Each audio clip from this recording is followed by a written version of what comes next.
오늘 성경은 우리에게 촉구하고 있습니다. 단순히 그냥 세상이 흔히 하는 얘기만이 아니에요. 하나님이 솔로몬을 통해 애절하게 말씀하셔요. 우리 지난 시간에 우리는 음녀의 정체에 대해서 말씀을 나눴습니다. 비도덕적이고 비윤리적이고 음란하고 바람기 많은 그 여성을 지칭하는 게 아니라 세상은 살아가면서 건강하고 행복하고 선하고 의롭게 살고 싶어하는 나를 꼬드기고 유혹하는 수많은 암초와 같고 예상치 않았던 것들이 우리에게 다가온다는 거예요. 누가 그걸 압니까? 그걸 알고 지혜롭게 구분하고 피하면 참 좋지요. 그러나 덜컥거니 한 발 잘못 내디뎠고 덜컥거니 한 번의 오판에 나도 그렇지만 사랑하는 아내, 남편, 아버지, 어머니, 형제, 자매, 자식들 완전 집안이 망하는 것을 경험하게 됩니다. 그럴 때 지난 시간에 말했습니다. 이 처처에 죄악 많은 세상에 살아가는 지혜로운 방법이 뭐라고요? 피하는 거라고 그랬어요. 가까이 안 하는 거라고 그랬어요. 근처 안 가는 거라고 그랬어요. 넘보지 않는 거라고 그랬어요. 그래야 우리가 산다고 그랬어요. 다 같이 우리 5장 몇 절을 보냐 하면은요, 이제 9절 말씀 한번 읽어보시죠. 9절 시작. 두렵건대 내 존역이 남에게 잃어버리게 되며 내 수완이 잔인한 자에게 빼앗기게 될까 하노라. 하나님 걱정하시잖아요. 내 새끼들이, 내 백성들이 그저 세상의 그럴듯한 명분과 그럴듯한 논리로 이리 오면 출세한다고, 이리 오면 잘 된다고, 이리 오면 쉽게 빠르게 누구보다도 행복을 누릴 수 있다고 꼬드기는데 그거 구분 못하고 엿보다가 가까이 하다가 명예 떨어져 목숨 단축에 모든 것 다 잃어버려요. 그럴까 봐 하나님이 걱정하신다는 걱정 섞인 내용으로 지난주에 5장을 마쳤어요. 6장을 떡 하고 열어보니까 하나님은 솔로몬을 통해서 일상에 우리가 부딪히는 경제의 큰 함정을 소개하고 있습니다. 안타까워서 명분 때문에, 인맥 때문에, 지인이기에, 의리 때문에, 돕고 싶어서 이런저런 이유로 보증 서서 불행해지는 현실이 유대사회에 있었고 오늘 우리에게도 있는 것입니다. 이게 음녀란 말이요. 이걸 조심하라고 오늘 성경은 얘기를 하고 있습니다. 여러분, 우리 살려면 돈이 있어야 되죠. 그러나 열심히 벌어 모아둔 돈, 내가 쓰고도 남음직한 돈이면 괜찮아요. 그러나 어딘지 모르게 우리는 늘 모자라고 부족하고 애써야 근근히 하루하루 아니면 상황 따라 살아갈 수밖에 없어요. 어떤 사람은 눈 뜨면서 금수저여서 부모로부터 물려받은, 조상들로부터 선대로부터 물려받은 경제 여유가 있는 특권, 이미 출발선상에 멀찍이 다름박질하는 대단한 사람들도 있습니다.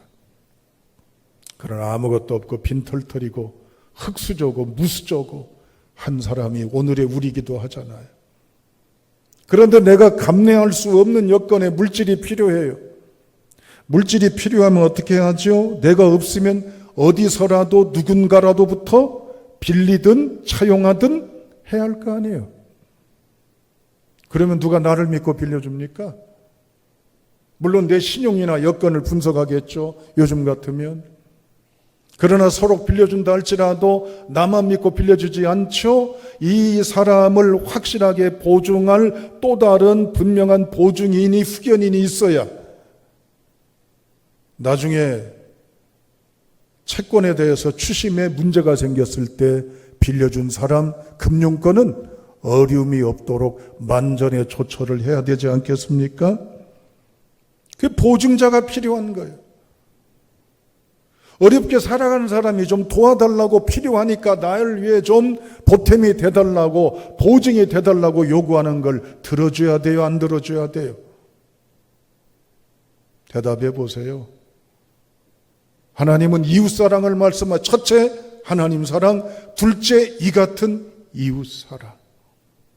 원수를 사랑하고까지 말씀하시고 내 백성을 사랑하라고 말씀하신 사랑의 하나님이신데 이렇게 매몰찰 수가 있어요?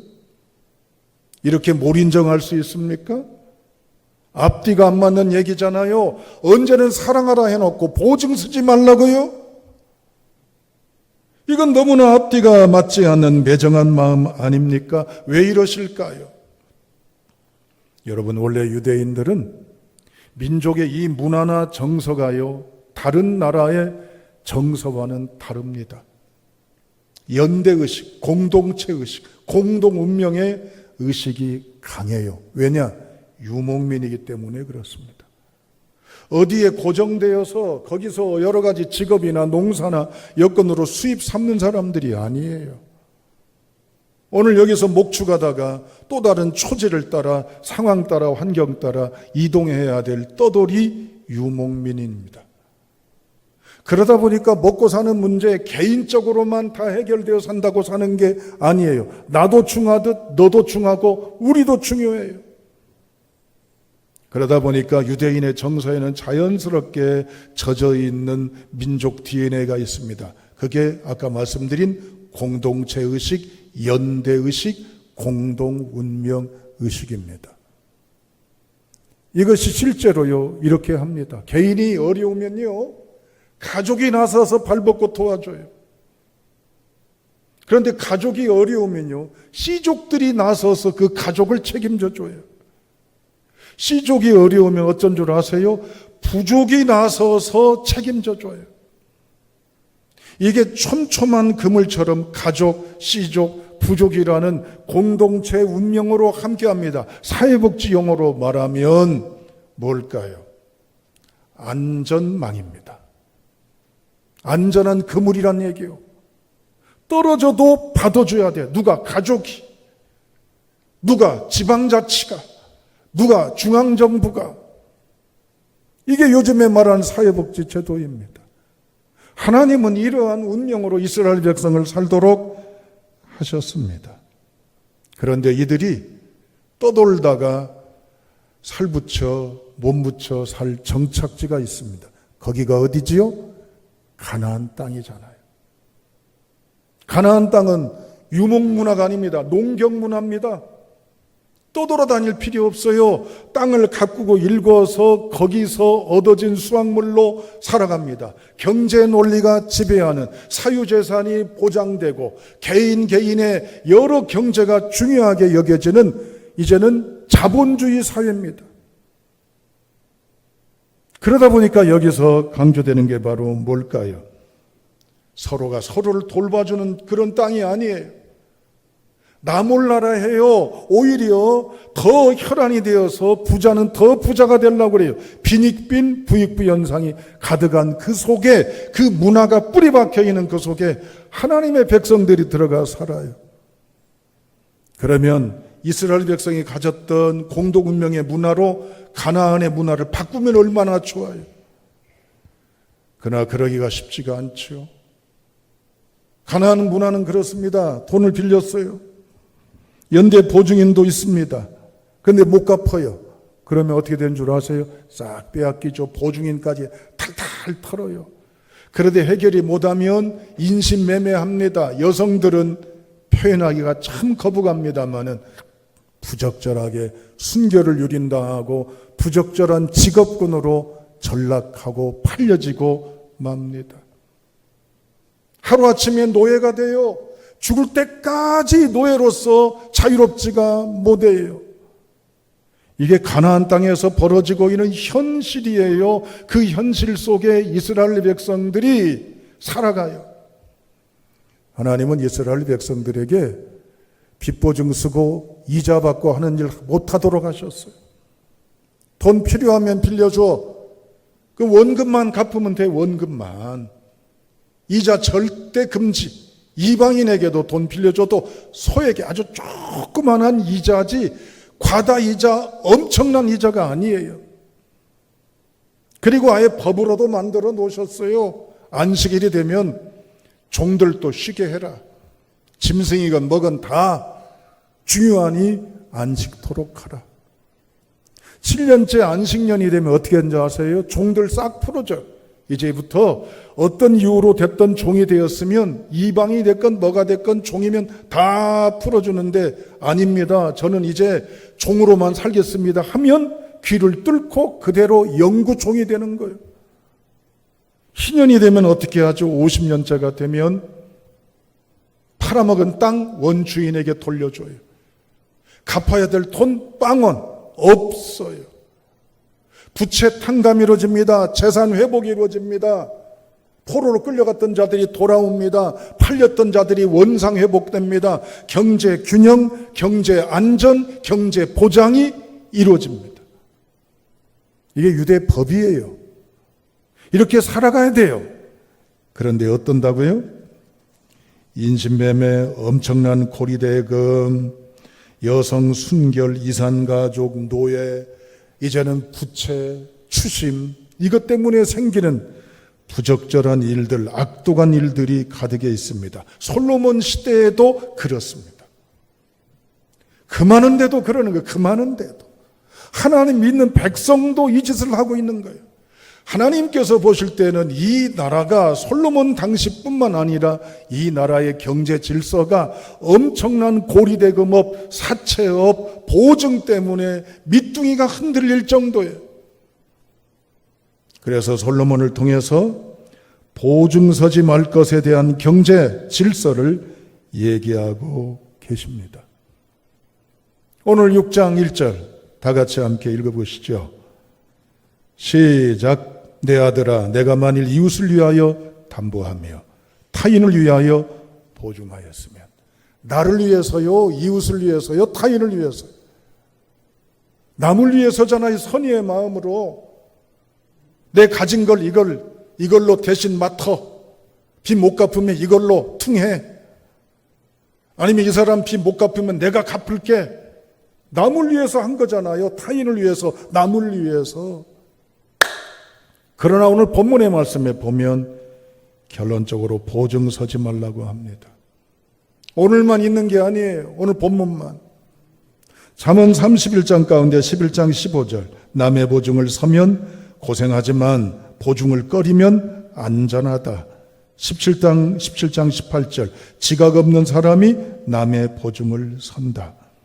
22장 26절 27절. 남의 보증을 서거나 담보를 서지 마라. 내가 갚을 힘이 없으면 내 누운 자리마저 빼앗기리라.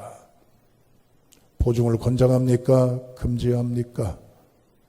금지합니다. 우리가 이 말을 들을 때 속에서 거부 반응이 일어나죠. 아니, 죽겠다고 그래서 좀 도와달라고 그러는데 어떻게 자르냐고요? 어떻게 외면하고, 어떻게 모른 척하고, 어떻게 그냥 돌려보내고, 어떻게 등 돌리냐고요? 그렇잖아요? 그런데도 성경은 보증 서지 말라고 금령으로 명령하는 거예요. 왜 그럴까요? 결론은 불행해지기 때문입니다. 2절을 주목하시죠. 2절 읽어봅니다. 내 입의 말로 내가 얽혔으며 내 입의 말로 인하여 잡히게 되었느니라. 얽혔으며 잡히게 되었다. 얽혔다라고 하는 따라합니다. 그물에 갇히다. 뭐라고요? 그물에 갇히다는 거예요. 잡혔다라고 하는 따라합니다. 걸려든다. 여러분 보십시오. 그물에 갇히다, 걸려든다. 이 말만 있습니까? 4절 보세요. 5절. 사냥꾼의 손에서 벗어난 것 같이, 새가 그물 치는 자의 손에서 벗어나는 것 같이라고 그랬어요. 여러분 보증 얘기 하도 사회에서 이야기하니까 아는 듯 하지 않기를 바랍니다. 오늘 성경은 보증에 대한 얘기할 때 마치 그물, 코에 걸리고 빠져나올 수 없는 여건에 걸리는 것 왜 강조할까요? 선의의 마음으로 했는데 왜 이것에 대해서 하라고 권장은 못할 망정 왜 하지 말라고 할까요? 결론적으로 말하면 불행해진다라고 하는 겁니다. 2절 보세요. 내 입의 말로, 내 입의 말로 그랬어요. 보증은 결국 누가 선 거예요? 와서 해달라고 아무리 촉구를 해도 행동의 결단은 내가 한 거예요. 내가 한 그 손 찍은 도장 때문에, 내가 한 머리의 판단 때문에, 내가 내뱉은 말 때문에 그 물에 내가 걸리고, 내가 이제는 여건에 내가 걸린다. 우리가 그런 생각을 합니다. 괜찮겠지? 아무 일 없겠지. 이 사람만큼은 설마 나한테 잘못되게 하려고, 나한테 불행하게는 안 할 거야. 아마 나에게는 보증 서서 불행한 일이 일어나진 않겠지. 그러나 훈훈한 사례가 유대사에 많았을까요? 믿었던 만큼 다 빚을 갚고, 고마워요. 네가 보증서 줘서 내가 그 빌린 돈으로 사업 잘하고 문제 해결해서 다 모든 걸 해결했으니 정말 너 아니었으면 내가 어떻게 살았을까 몰라 라는 미담이 있었을까요? 많지가 않은 거예요. 미담보다는 악담, 흉담, 불행스러운 여건이 있게 되었다라고 하는 겁니다. 왜냐? 사람은 하나님이 아닙니다. 하나님은 신실하신 하나님이십니다. 믿으시면 아멘. 신실하다는 건 뭐예요? 변함이 없으셔요. 약속을 지키셔요. 한 번 정한 것은 끝까지 하시고야 마는 분이에요.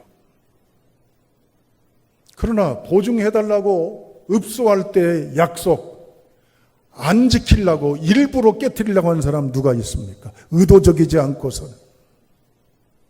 지키려고 했어요. 해결하려고 했어요. 그러나 상황이 내게 닥칠 때 나는 부득불 그 약속을 어느 한순간에 못 지게 되므로 그것에 의해서 결국 나는 빠져나올 수 없는 이젠 불행에 스스로 본인이 다가선다는 얘기예요. 보증선 사람은 전지전능합니까? 내가 이 사람이 나에게 약속을 안 지키고 문제가 생기고 추심이 오고 그래도 내가 다 갚아서 해결할 만한 무한대 준비된 것이 있나요? 보증선 사람은 하나님 아니에요. 내가 감내할 수 있는 한계가 있지만 대부분 보증 문제는 그 이상의 엄청난 결과물 때문에 그동안 있었던 것 다 무너지고 다 없어지고 다 불행해지기 때문에 왜 스스로 불행을 자초하느냐라고 하나님이 촉구하고 계십니다. 그렇게 다시 한번 3절부터 5절까지 읽어보십시오. 뭐라고 우리에게 해결 방법을 얘기하는지. 3절부터 5절 시작. 니같이 하라. 너는 곧 가서 겸손히 내 이웃에게 간구하여 스스로 구원하되 내 눈을 잠들게 하지 말며 눈꺼풀을 감기게 하지 말고 노루가 사냥꾼의 손에서 벗어난 것 같이 새가 그물 치는 자의 손에서 벗어나는 것 같이 스스로 구원하라. 스스로 구원하는 방법이 뭐예요? 두 번이나 얘기하잖아요. 3절, 5절. 이게 스스로 해결하는 방법이에요. 빚보증에서 위험해서 다 부도나고 다 이젠 탈탈 털어 부채 가운데 놓일 여건에 놓였을 때에서 해결하는 방법이 뭡니까? 스스로 구원하는 방법. 읽으셨잖아요. 3절 공동번역이 이렇게 나옵니다. 아들아, 그렇게 하면 내 이웃의 손아귀에 든 것이니 어서 그 이웃에게 가서 간청하여 거기에서 벗어나도록 하여라. 4절 잠잘 궁리도 말고 눈 붙일 생각도 마라. 5절 사냥이 사냥꾼의 손에서 달아나듯 새가 이제는 창에서 빠져나가듯 벗어나가라. 스스로 구원하는 방법 뭐라고 했겠습니까? 네가 여하튼 보증을 섰다 쳐. 그러면 빨리 가. 빨리 가서 문제 터지기 전에 취소. 미안해. 취소할게. 도장 찍어준 것 나 보증 못 써. 미안해. 여기 3절에 보면 그렇게 이야기합니다. 겸손히 내 이웃에게 간구하여. 그래서 겸손이라고 하는 것은 바로 뭘까요? 짓밟히다는 뜻이에요. 너 나한테 이럴 수 있어? 도장 찍을 때는 언제고, 해준다고 해놓고는 언제고, 나 못 믿어서 그러냐? 내가 너한테 해코칠까봐 그러냐? 너 사람이 왜 그러냐? 별벌 모욕이나 짓밟힘이나 불명예스러움이나 요구를 들어도 밟혀도 차라리 일이 커져서 나중에 수습할 수 없는 여건에 이르기 전에 지금 취소시키라는 얘기예요. 이게 스스로 구원하는 방법이에요. 왜 그럴까요? 여기 그물 얘기하고 얽히면다 얘기하고 빠진다 얘기하는 건 뭐냐면 함정이단 말이에요. 본인이 그렇게 안 하려고 하지만 결국에는 경제의 모든 상황들은 불행의 감옥에 갇히면 너는 못 빠져나온다. 네 개인의 행복도 없어진다. 가족도 무너진다. 가문도 흔들린다. 사람도 떠난다. 또한 나 하나님도 떠날 위험이 여기 있다. 그러니 보증을 서지 말라고 하나님은 솔로몬을 통해 애타게 말씀하십니다. 결론입니다. 어려우면 도와야 되겠죠. 그러나 돕기는 하되 보증은 서지 마십시오. 돕기는 하되 차라리 보증보험료를 내주세요. 네가 보증보험에 가입하면 내가 보증보험료는 내줄게. 그러나 보증은 미안하지만 서주기 어려워. 내가 그럴 여건이 못 되니 차라리 내가 도울 수 있는 건 이 정도밖에 안 되지만 이걸로 너를 도울 수밖에 없다. 미안하다. 나는 보증 서기가 어렵다. 그리고 보증보험료 내주고 현실적으로 그렇게 해서 이 여건을 지혜롭게 극복을 해야지. 인심 좋은 사람, 화통한 사람, 정 많은 사람, 이해심 많은 사람 소리 듣고 도장 한번 쾅 찍어서 끝없는 나락에 떨어지는 오늘의 우리, 이 자리에 앉아있는 우리일 수도 있습니다. 앞으로 우리 앞에 그런 사건이 없으리란 법은 없습니다. 하나님은 솔로몬을 통해 말씀하십니다. 얘들아, 사방에 살아가면서 음녀와 같은 여건들이 기다리고 있어. 그럴 때 차라리 피해라. 근처도 가지 말라. 그리고 피해라. 그 중에 하나가 보증이다. 보증을 피해라. 네가 잘못하면 너는 이제 그물에 갇혀서 여기 나와 있는 대로 노루도 새도 벗어나려고 몸부림치는데 너는 결국 스스로 망한 길에 빠지게 되는구나. 행복하려면 따라합니다. 보증 서지 마라. 아멘. 설교자도 참 부담스럽고 고민되는 본문이에요. 그냥 건너뛸까 그랬습니다. 솔직한 얘기로.